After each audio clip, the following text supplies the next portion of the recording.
దేవుడు నా వైపు ఉంటాడు, అదృష్టం నా వైపు ఉంటుంది. ఎలీనో వచ్చింది, మొత్తం ఎక్కడికక్కడ ఎండిపోతుంది అన్నారు.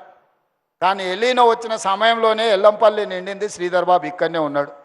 హైదరాబాద్కి తాగునీటి సమస్య లేకుండా దేవుడే వానలు కురిపించాడు. కొంతమంది మాత్రం కర్ణాటక తమిళనాడు పోయి అఘోర పూజలు చేసిరు. కరువు రావాలి, జనాలు చచ్చిపోవాలి, ఈ ప్రభుత్వం బద్నాం కావాలని. ఇట్లాంటి దుర్మార్గులు కూడా ఉన్నాడు.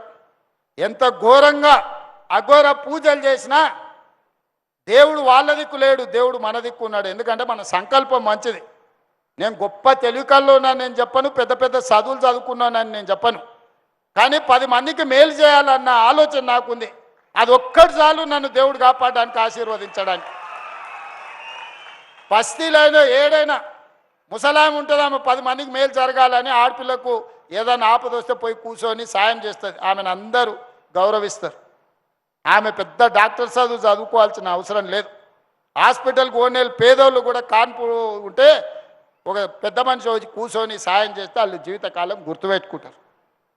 చిత్తశుద్ధి కావాలి, మంచి బుద్ధి కావాలి, మంచి ఆలోచన కావాలి. అందుకే ఇవాళ ఎక్కడ కూడా గతం నేను ఇన్నిసార్లు వచ్చినా, నిన్నమన్నే కుక్కట్పల్లి గతంలో ఎన్నిసార్లు వచ్చినా, ఎన్నిసార్లు చూసారు ముఖ్యమంత్రిని టీవీలో తప్ప ఎప్పుడైనా మనిషిని చూసిరా?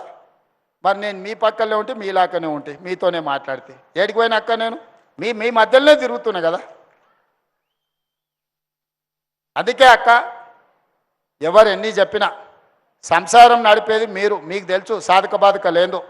ఇల్లు అలకాలన్నా కూడా ఒకసారి కాదు, ఇల్లు అలికినాక పండుగ చేద్దాం అంటే కూడా ఒకసారి ఉండదు. పైసలు ఉండి పోతే కూడా కిరాణం కొట్టోడు బంద్ చేసుకోకపోతే మనం పాయసం చేయడానికి బెల్లం కొందామంటే వాడు దొరకడు ఒకసారి. అన్ని ఉన్నా కూడా ఒక్కోసారి అల్లు నోట్ల శని ఉన్నది అన్నట్టు ఉంటుంది. కేసీఆర్ పరిస్థితి కదే. అన్నీ ఆయనకున్నా అల్లు నోట్ల శని ఉండి ఆయన మింగేసాడు. ఇవాళ మింగనీకి అఘోర పూజలు చేస్తున్నారు. ఇట్లాంటి వాళ్ళు అఘోర పూజలు అంటే ఏంది లేదు, శాతబడి చేస్తున్నారు. ఏది పక్క రాష్ట్రాలలో పోయి గిదా 10 ఏళ్ళు అధికారంలో ఉన్నోళ్ళు, 25 ఏళ్ళు తెలంగాణలో ఉన్నోళ్ళు శాతబడి పూజలు చేస్తారా? శాతబడి తిరగబడితే ఏమవుతుందో తెలుసు కదా. బుద్ధి సక్క లేకపోతే శాతబడి కూడా తిరగబడుతుంది. గదే అవుతుంది.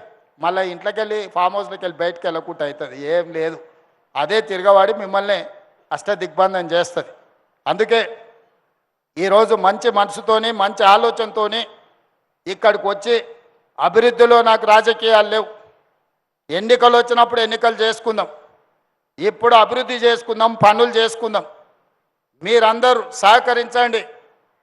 అద్భుతమైన తెలంగాణను, హైదరాబాదు నగరాన్ని అభివృద్ధి చేసుకుందాం. మీ అందరి ఆశీర్వాదంతో ఈ ప్రభుత్వం ముందుకెళ్తుంది. ఒడిదుడుకులను ఎదుర్కొని అధిగమించి ఆర్థికంగా నిలదొక్కొని విధ్వంసమైన తెలంగాణను వికాసం వైపు నడిపించడానికి నాకు శక్తినివ్వండి, నన్ను ఆశీర్వదించండి. ఈ కుక్కట్పల్లి ప్రాంతమే నన్ను పార్లమెంటుకు పంపిస్తే తెలంగాణ ముఖ్యమంత్రిగా ఈరోజు మళ్ళీ వచ్చిన ఈనాడు ఆశీర్వదించండి. 10 ఏళ్ళు నిరంతరం మీకోసం, మీ ఇంటి పిల్లగాళ్ళ లెక్క నేను పనిచేస్తా, మీ అభివృద్ధి కోసం నేను నిలబడతా అని తెలియజేస్తూ మీ అందరి దగ్గర సెలవు తీసుకుంటున్నా. ధన్యవాదాలు మా అక్కలందరికీ ప్రత్యేకంగా.